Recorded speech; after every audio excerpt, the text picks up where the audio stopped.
기도드립시다.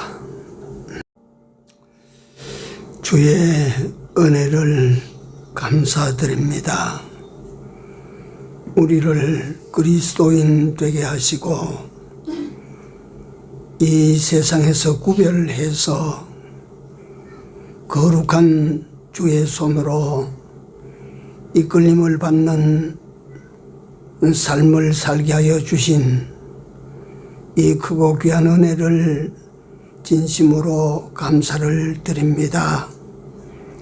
우리를 이끄시는 주의 손길을 항상 의식하고 그 손을 뿌리치지 아니하는 하나님의 부름받은 하나님의 백성들로 우리 남은 길을 잘 끝까지 걸어갈 수 있는 저희들이 되도록 인도하여 주시고, 또 우리가 그렇지 못함을 아신 주께서 또 순간순간 주 앞에 저희들을 부르심으로 다시 한번 우리를 구원하시고 인도하신 하나님을 바라보게 하신 이 귀한 은혜를 다시 한번 더 진심으로 감사를 드립니다. 귀한 예배를 통하여 우리 하나님을 발견하는 시간이 되게 하시고, 은혜를 새롭게 발견하는 시간이 되게 하시고, 나를 붙들어 주시고 나를 이끌어 주시는 그 손길을 의식하는 이런 귀하고 복된 시간이 되도록 오셔서 역사해 주시옵소서.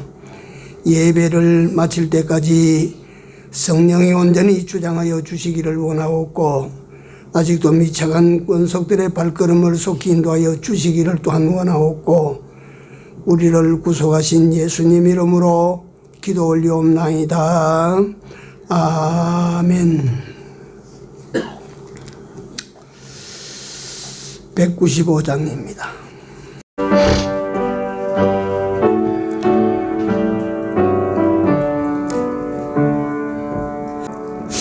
이 세상의 모든 죄를 맑히시는 주의 보혈, 성자 예수 그 귀한 피 찬송하고 찬송하세. 주님 앞을 멀리 떠나 길을 잃고 헤맬 때에 나의 뒤를 따라오사 진히 구원하셨도다. 흰 눈보다도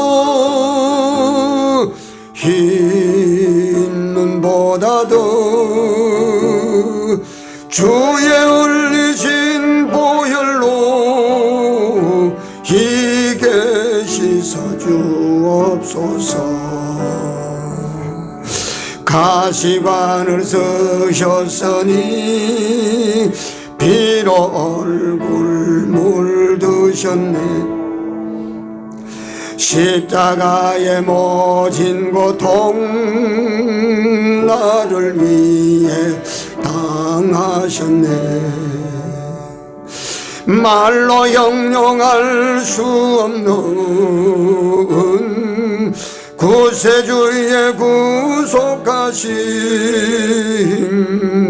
그 은혜와 그 신사랑 찬송하고 찬송하세. 흰 눈보다도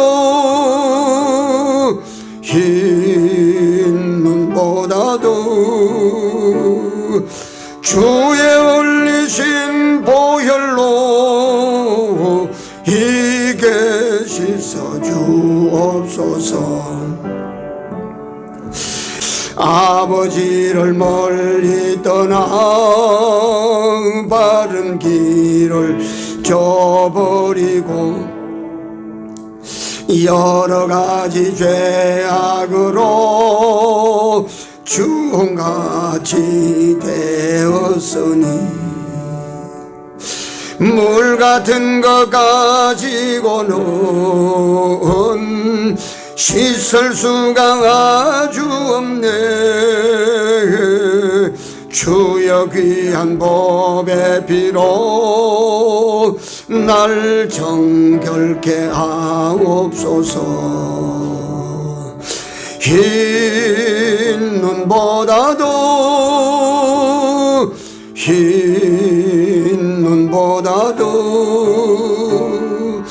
주의 흘리신 보혈로 이게 씻어 주옵소서. 아멘.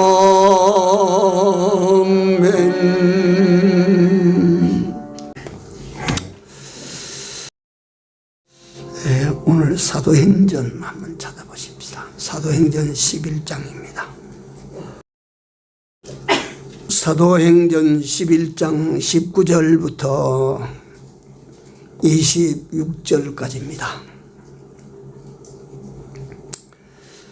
한번 천천히 합독합시다. 때에 스데반의 일로 일어난 환란을 인하여 흩어진 자들이 베니게와 구브로와 안디옥까지 이르러 도를 유대인에게만 전하는데, 그 중에 구브로와 구레네 몇 사람이 안디옥에 이르러 헬라인에게도 말하여 주 예수를 전파하니, 주의 손이 그들과 함께 하심에 수다한 사람이 믿고 주께 돌아오더라. 예루살렘 교회가 이 사람들의 소문을 듣고 바나바를 안디옥까지 보내니, 저가 이르러 하나님의 은혜를 보고 기뻐하여 모든 사람에게 굳은 마음으로 주께 붙어 있으라 권하니, 바나바는 착한 사람이요 성령과 믿음이 충만한 자라. 이에 큰 무리가 주께 더하더라. 바나바가 사울을 찾으러 다소에 가서 만남의 안디옥으로 데리고 와서 둘이 교회에 1년간 모여 있어 큰 무리를 가르쳤고, 제자들이 안디옥에서 비로소 그리스도인이라 일컬음을 받게 되었더라. 아멘. 오늘 또 제가 출애굽기에 대해서 좀 증거를 준비하다가 이게 그리스도인이라 하는 이 구절이 그게 필요해서 이 성경을 찾다가 이걸 전하게 됐습니다. 그리스도인은 어떤 사람인가 하는 주제로 지금 48분인데 시간 되면 마치도록 하겠습니다. 신약 교회가 열릴 때 스데반 집사의 순교 사건이 일어납니다. 예루살렘에서입니다. 그러니까 헬라파 유대인 그 기독교도들에게 핍박이 이제 임하기 시작합니다. 유명한 예루살렘 대박해입니다. 그러니까 그 그리스도인들이, 그때는 그리스도인이 아니고 예수를 믿고 따르는 사람들이 사방으로 흩어져 갑니다. 핍박을 받으니까. 여기 보니까 베니게라고 하는 지명이 나오는데, 이거는 현재 여러분들이 그 지중해변 지도를 보면 페니키아라고 나오는 그 지명이 있습니다. 페니키아입니다. 베니게. 그 다음에 구브로라고 나오는 것은 키프로스입니다. 키프로스의 옆에 붙어 있는 도시입니다. 그 다음에 여기 나오는 안디옥이라는 도시가 두 군데 있는데, 여기 나오는 안디옥은 시리아의 안디옥입니다.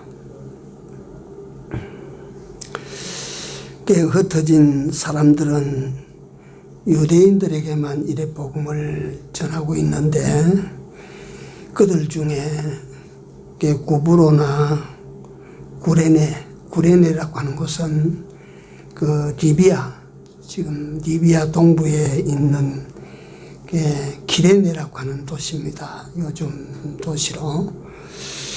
거기 출신 기독교인들이 수리아 안디옥에서 말이에요. 헬라인들에게도 막 복음을 전하는 거예요. 예를 들면 베드로도 초기에는 이 기독교 예수 믿는 사람들은 우리만 선민이니까 우리만 믿으면 된다 하고 복음을 다른 데로 전하지를 않았어요. 그런데 그 안디옥에 흩어진 이 수리아의 기독교인들이 복음을 가지고 그 헬라인에게 전했습니다. 헬라인은 오늘날 그 지도를 보시면 그리스 사람들에게 복음을 전하니까 그 그리스 사람들이 말이지 많은 사람들이 복음을 듣고 주께로 돌아왔어요. 그래가지고 예수를 믿기 시작합니다. 그들이 예수를 영접하고 예수님에게 돌아오고 이런 역사가 일어나니까 예루살렘 교회가 이 소식을 들었습니다. 거기 가서 말이지 교회가 세워졌대. 그래서 안디옥 교회라고 하는 이 교회는 지금도 이게 아주 불가사의한 교회입니다.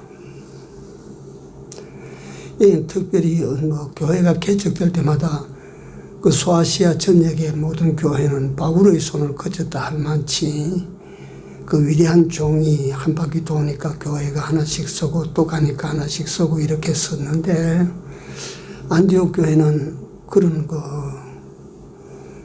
선교사가 다녀갔다 전도사가 가서 파송됐다 이게 없습니다. 기독교인들이 예수 믿다가 가서 수리아 사람들에게 예수 한번 믿어보십시오 하고 전하니까 그 사람들이 모르고 있다가 자꾸 전화로 권하니까 그 전화해 주신 대로 말이지 믿고 예수를 영접하고 그리스도인이 되고 그래서 뭉쳐져서 예배 장소가 만들어지고 세워진 교회가 안디옥 교회입니다. 안디옥 교회는 유명한 교회입니다. 우리 신약 교회사를 연구하다 보면 안디옥 교회가 굉장히 많이 중요한 자리를 차지하고 있지요. 그래서 거기에다가 그리스인들, 헬라인들이 많이 복음을 듣고 돌아와서 사람들이 많이 모여서 예배드린다 하니까 그 예루살렘 교회에서 사람을 파송하는데 바나바라고 하는 인물이 파송됩니다. 바나바라고 하는 이 인물은 여기 잠깐 소개하는데 참 선량한 사람이고 믿음과 성령이 충만했다 그랬습니다.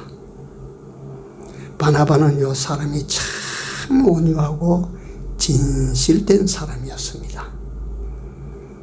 그러니까 이 바울이라고 하는 위대한 인물의 초기에 바나바라고 하는 스승을 만나가지고 바울이 만들어진다고 해도 과언이 아닙니다. 그러니까 이 바나바는 바울의 영적 스승입니다. 훗날 마가의 일로 인해서 그 바나바와 바울이 서로 길을 달리하고 갈라지고 난 다음에 바나바는 다시는 이제 성경에 등장이 되지 않습니다. 그 이후로 신약 교회의 모든 그 역사는 바울의 손으로 넘어가는 것을 우리가 봅니다. 이 바나바가 거기 가서 말이지 보니까 믿는 사람들이 만들어지고 믿는 사람들이 믿음이 좋아요. 그래서 바나바가 가서 설교를 하고 예배를 인도하고 주께 붙어 있어라. 그리고 믿음으로 아주 굳건해라. 이 권면하니까 사람들이 힘을 얻고 막 사람들이 쫙 많이 늘어납니다. 근데 여기 보면 신기한 것이 이 닷소로 내려가서 그 사울이라고 하는 사람을 데리고 올라왔다 그랬죠. 그때 사울은 어떤 사람이냐 하면 다마스커스 가는 길에 예수님을 만나고 눈이 멀어서 보지 못한 채 3년 동안 아라비아에 들어가서 있다가 자기 고향 다소에 내려와 있는데 그때 이 바나바가 내려가서 그 사울을 데리고 올라옵니다. 그래가지고 그 안디옥에서 1년을 둘이서 그 안디옥 교회 교인들에게 예수를 가르쳤습니다. 그 안디옥 교회는 그렇게 해서 세워진 교회입니다.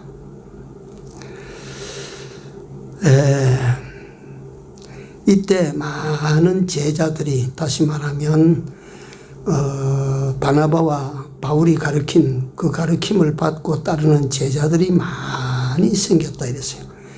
근데 그 사람들이 한결같이 똑같거든요.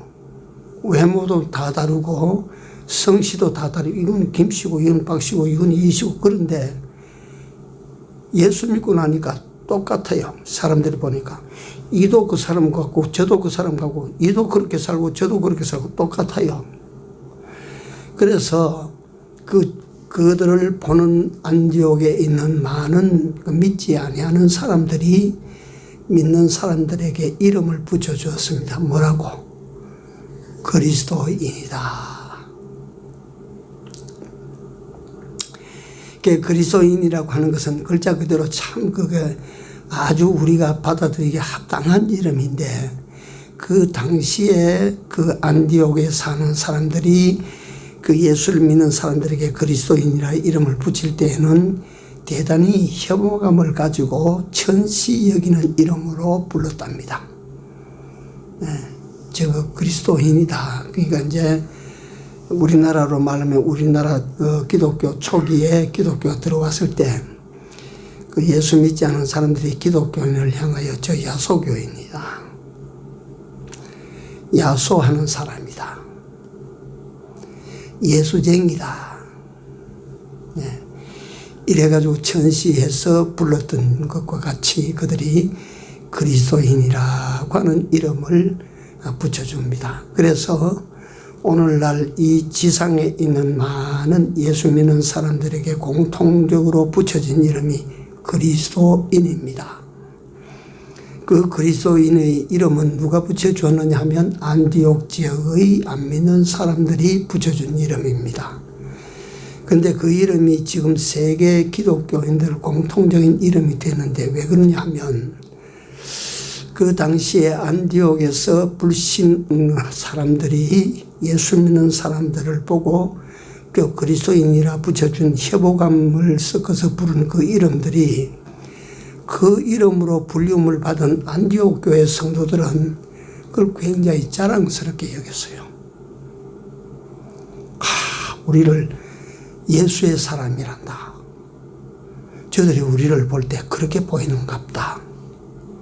그걸 자랑스럽게 여겼어요.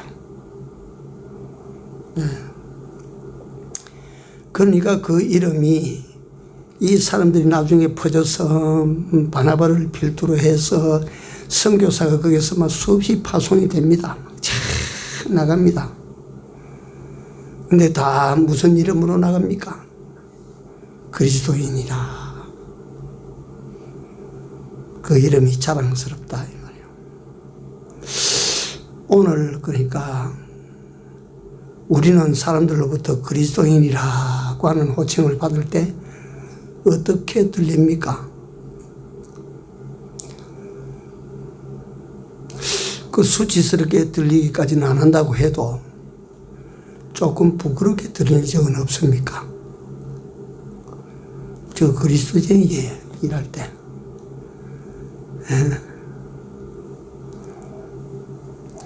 우리가 어떤 사람으로부터 그리스도인이다, 저 그리스도인이다, 저 그리스도인이다, 저 예수쟁이다 이렇게 말 들을 때 우리가 속으로는요 쾌재라 박수치고 들어야 돼요. 우리가 내가 예수 믿는 사람인 게 표티가 나는갑다. 얼마나 좋은 별명인지 모르는 거다 이 말이야 이게.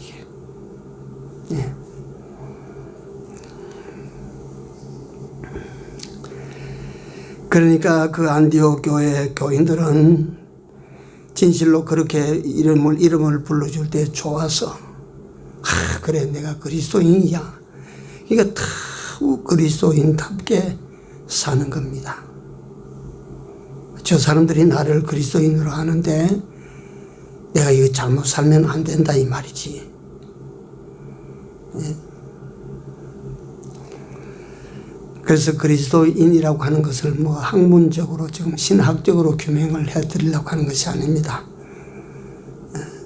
제게 깨닫게 해주신 대로 제가 지금 전하고 싶은 말이 많아요, 여기. 그들의 삶을 보면 2000년 전에, 지금부터 2000년 전입니다. 2000년 전에 안디옥 교회 교인들은 정말 그 시대 그 살고 있는 곳에서 빛의 구실을 감당하고 빛의 사명을 감당했던 사람들입니다.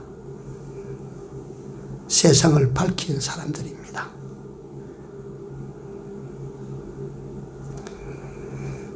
그래서 세계 문화사를 공부를 해보면 서양 문화라고 하는 것은 기독교 문화거든요. 사실은 모든 문명 문화가 이 기독교에 뿌리를 두고 있습니다. 음악도 미술도 조각도 건축도 전부 기독교에 뿌리를 두고 있어요. 그 교회 성전을 갖다 한답게 이렇게 지으니까 야 여기에서 말이지 건축은 갖다 이렇게 말이지 무슨 뭐 고딕형이다 무슨 뭐 그게 뭐 이런 갖다가 모든 건축의 기술도 기독교를 시발로 하고 있습니다. 그 다음에 문화, 시, 노래, 미술 뭐 모든 게 다 기독교 여기에 뿌리 두고 일어납니다. 네.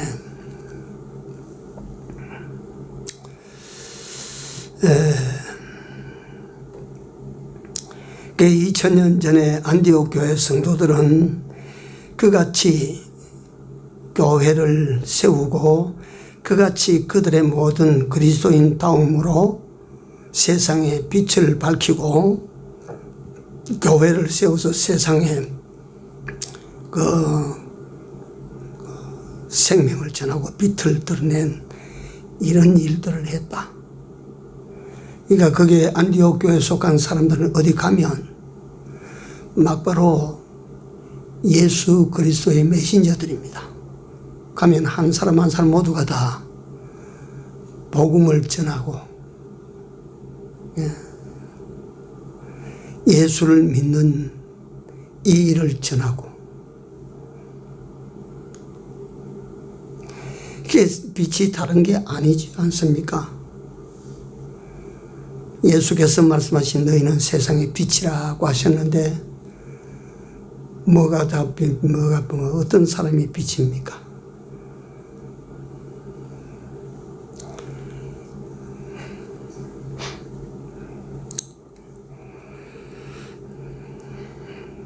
빛을 들어야 됩니다. 우리도 빛이 되어야 됩니다. 빛이. 교회가 이거 빛이 되어야 되고 또 그 속에 살아가고 있는 나도 여러분들도 이 빛이 되어야 됩니다.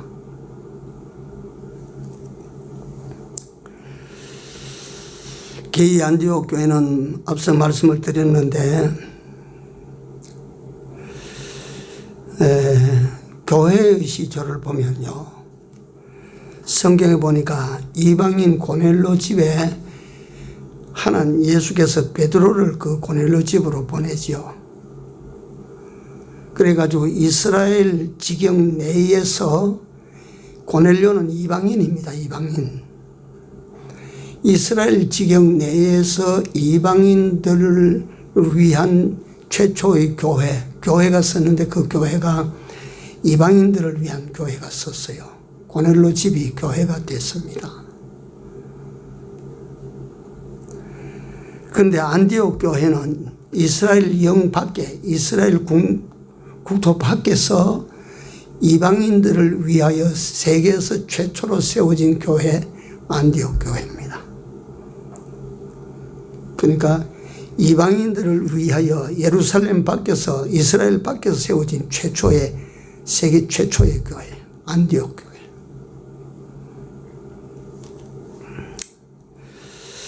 그 안디옥 교회는 거기서 하나님의 은혜를 입어가지고 크게 이 부흥을 이루고 선교사를 파송하는데 제1대 선교사가 바로 바울입니다. 바울. 그 바울을 필두로 해서 그 이름이 일일이 나타나지 않고 바울을 정기를 말하고 있기 때문에 다른 파송된 자들은 이름이 뭐 여기 잘 나오지 않습니다. 성경에도. 그러니까 많은 선교사들이 거기서 나왔습니다.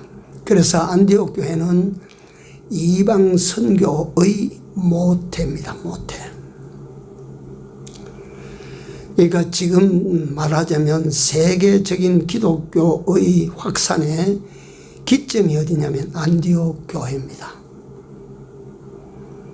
우리가 생각할 때 예루살렘 교회가 그런 역사를 구실을 해지. 예루살렘 교회는요,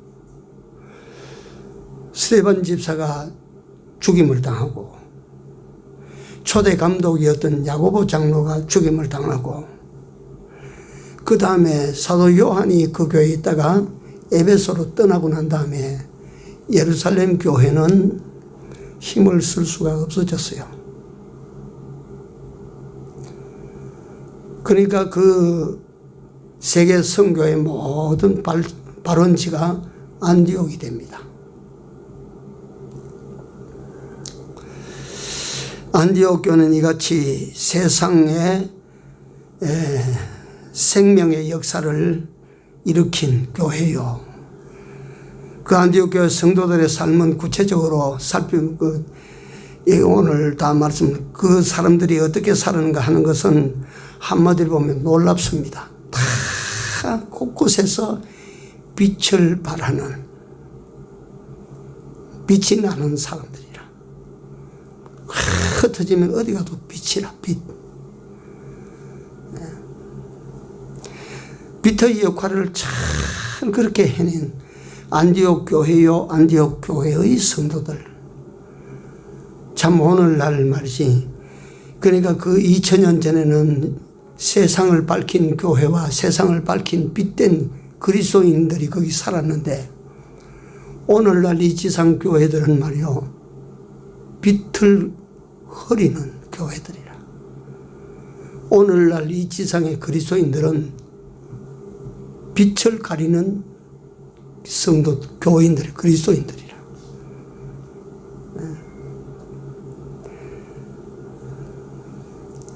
뭐 이걸 갖다 일반적으로 교회가 듣는다면 굉장히 싫어할 소리지만은 오늘 뭐 교회를 부러워하고 예수 믿는 사람을 부러워하는 사람이 과연 몇 명이나 있겠어요?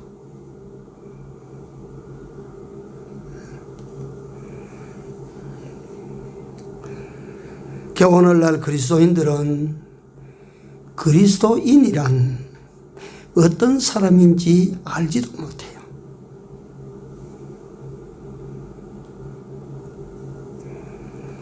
그래서 세상의 빛구실이라고 하는 것은 요원합니다.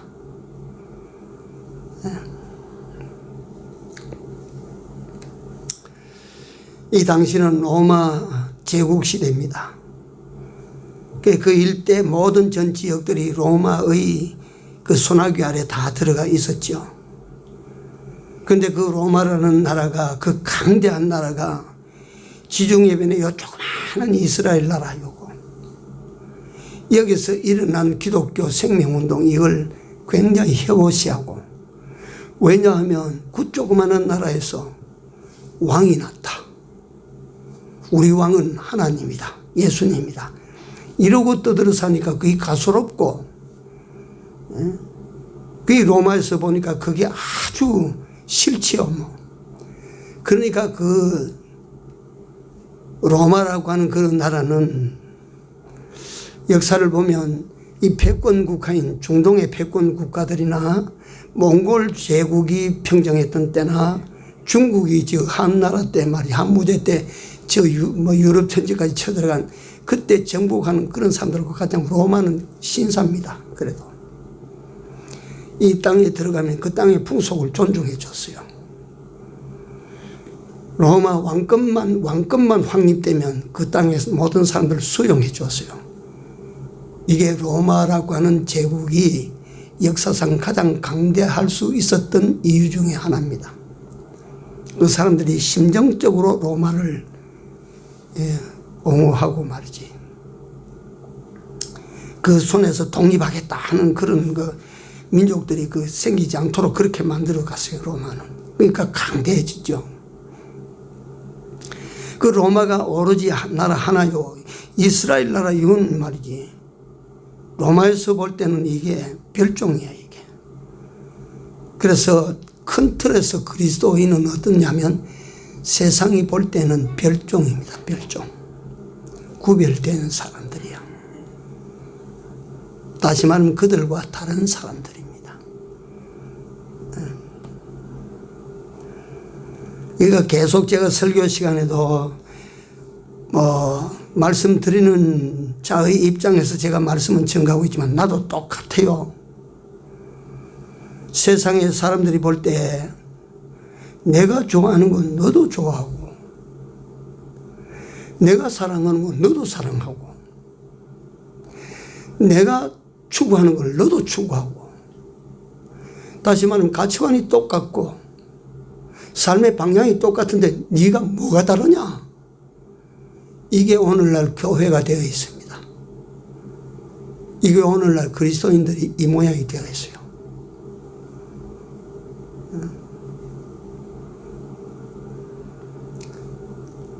그러니까 그 세상 밖에 있는 사람들이 교회를 볼 때에 성도들을 볼 때에 저 사람들은 우리와 다르다. 우리가 이 욕심내는 거 이런 거 저 사람들은요 저 사람들은 관심도 없어. 우리가 사랑하는 게 우리는 좋아 죽겠는데 그 사람들은 이런 걸 안 좋아해.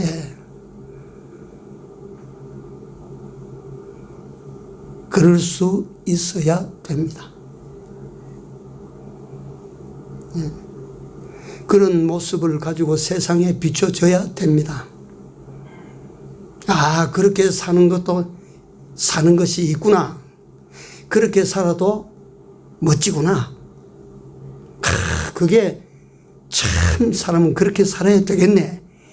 이게 세상에 드러내는 빛입니다. 빛.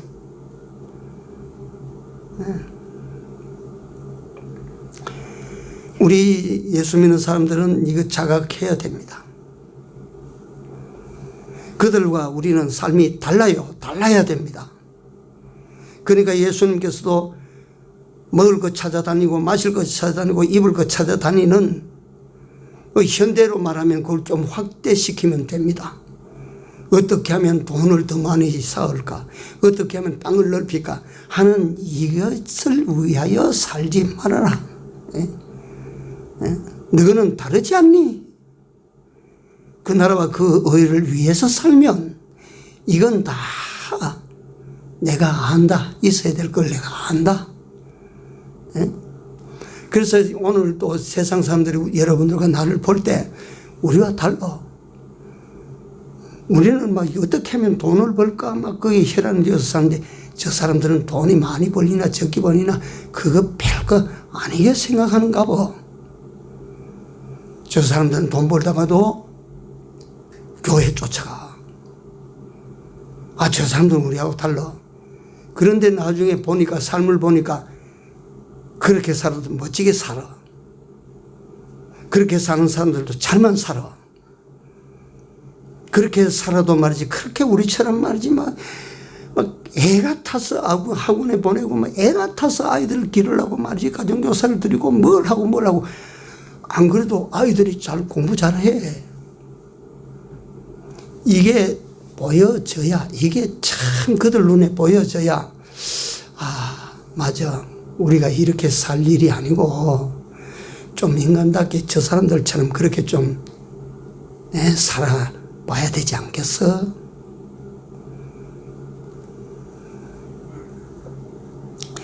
이게 그저 우리가 예수 믿는다고 하니까 예수 믿는 사람들에게 통상적으로 들려주는 것은 무슨 이야기고 무슨 교훈이고 이걸로 끝나면 되겠어요? 이게 하나님의 영광이 왔다 갔다 하는 일인데, 내 장래의 가치가 결정되는 그런 일인데, 이걸 그냥 듣고 말이지, 그냥 듣고 아이고 뭐 그저 그러지 마십시오. 진짜 같아요. 진짜 예수님으로 살아야 돼요. 그리스도인으로 살아야 된다.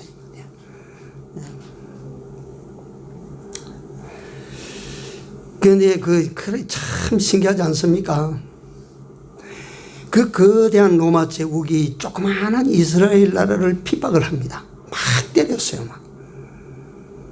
그 때리니까 이스라엘 그 조그만 나라는 감당을 못하니까 막 흩어져 나가는 거예요. 흩어져 나가는데 결국은 보십시오. 로마라고 하는 제국이 다른 제국에게 무너지기 전에 기독교 앞에 무너지는 거예요.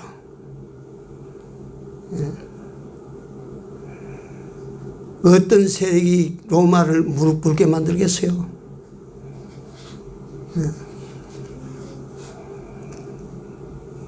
그 로마라는 로마 제국이 결국 그들이 핍박하던 그리스도인들 손에 넘어가 버립니다.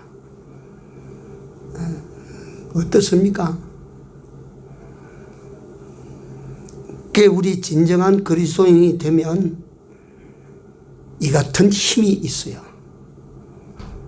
세상을 무너뜨릴 수 있는 힘도 있고 무너진 세상을 일으킬 수 있는 힘도 있어요.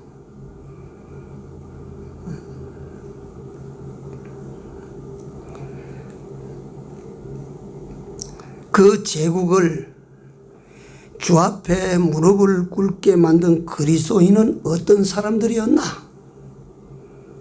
도대체 그 역사 속에 강대한 로마 제국을 주 앞에 예수 앞에 무릎을 꿇게 만들었던 사람들, 그리스도인들은 어떤 사람들이었을까?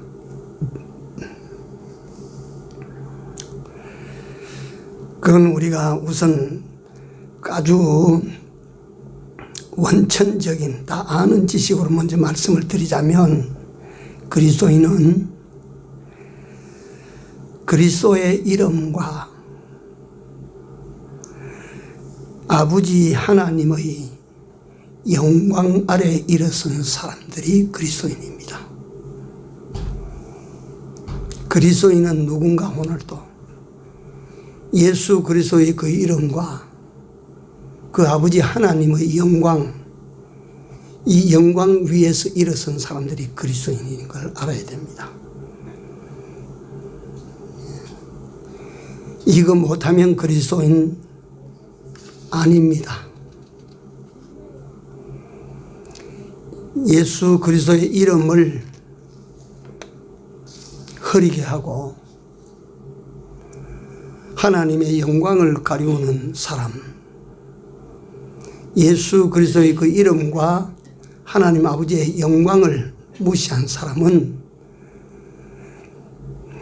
목사가 돼도 그리스도인은 아닙니다. 그리스도인은 아닙니다.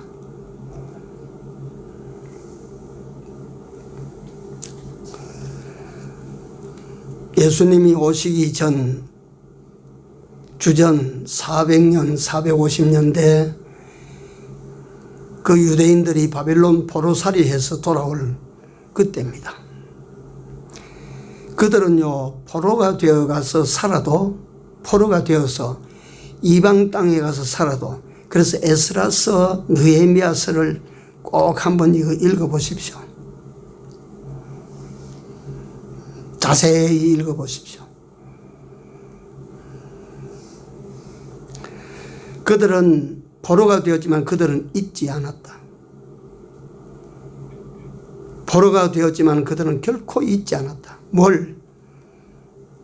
그들이 가야 할 곳, 예루살렘.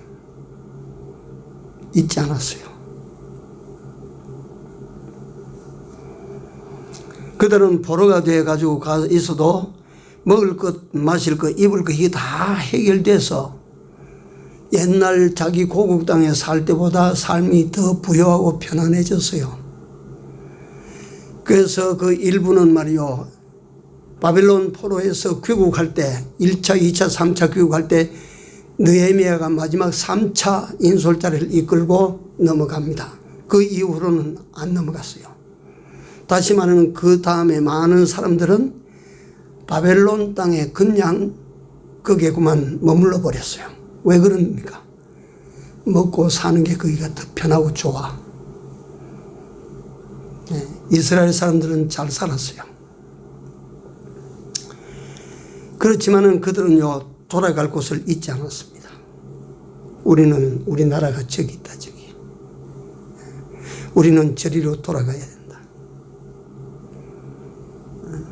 그리고 그들은 거기서 잘 먹고 잘 살았지만 조국에서 오는 소식을 들었습니다. 예루살렘 성벽이 다 허물어졌대. 그 성이 허물어졌어. 뿐만 아니고 솔로몬 성전이 다 허물어졌어. 그들은 가슴을 치고 울었어요. 비록 그들은 포로가 되어 살지만은 그들은 이스라엘 사람들이었습니다. 그들은 포로가 되어 더 잘 살지만 그들은 하나님의 이름이 땅에 떨어지고 하나님의 영광이 땅에 떨어질 때 가슴을 치고 울었어요. 이게 그리스도인입니다. 이게 그리스도인이라 이 말이에요.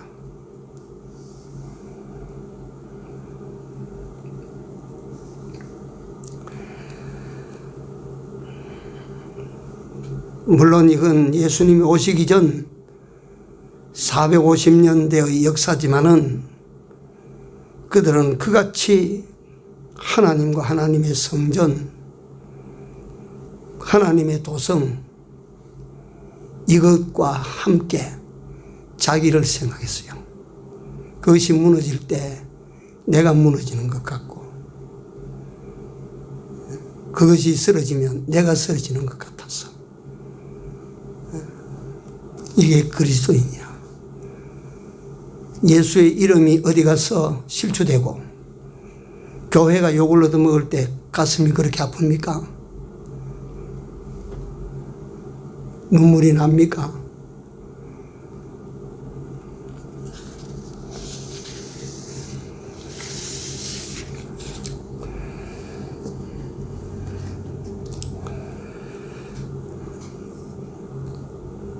이 내용이 많은데 오늘 하나만 더 전하겠습니다. 그리스도인이란 어떤 사람인가? 읽어버렸던 것을 찾은 사람들입니다. 뭘 읽어버렸어요? 하나님을 읽어버렸습니다. 또 뭘 읽어버렸어요? 진리도 읽어버렸습니다. 생명도 읽어버렸습니다. 진짜 가야 될 꿈도 읽어버렸습니다.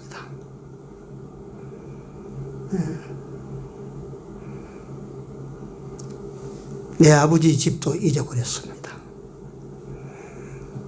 이 죄악의 감옥에서 탈출구도 우리는 읽어버렸습니다. 읽어버린 사람들이었죠. 읽어버리는 사람들에게 이걸 찾게 하시고 이걸 찾아주셔서 읽어버린 이것들을 생명을 찾은 사람들, 하나님을 찾은 사람들, 진리를 찾은 사람들, 길을 찾은 사람들, 탈출구를 찾은 사람들, 읽어버렸던 아버지 집을 찾은 사람들, 이게 그리스도인입니다. 가치적으로 한번 생각해 보십시오. 읽어버린 사람과 찾은 사람들 비교해 보십시오. 어찌해서 우리가 그리스도인이라는 이름이 부끄럽습니까? 어찌해서 우리 그리스도인이라는 그 이름이 수치스럽게 생각됩니까? 얼마나 자랑스럽습니까? 나는 그리스도인입니다. 여러분들 모두는 그리스도인입니다. 그리스도인으로 삽시다.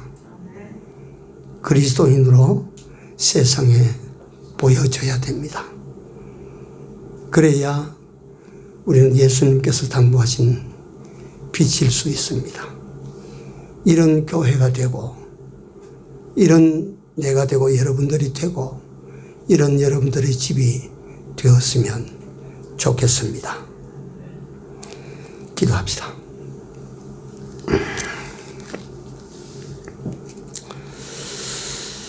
하나님,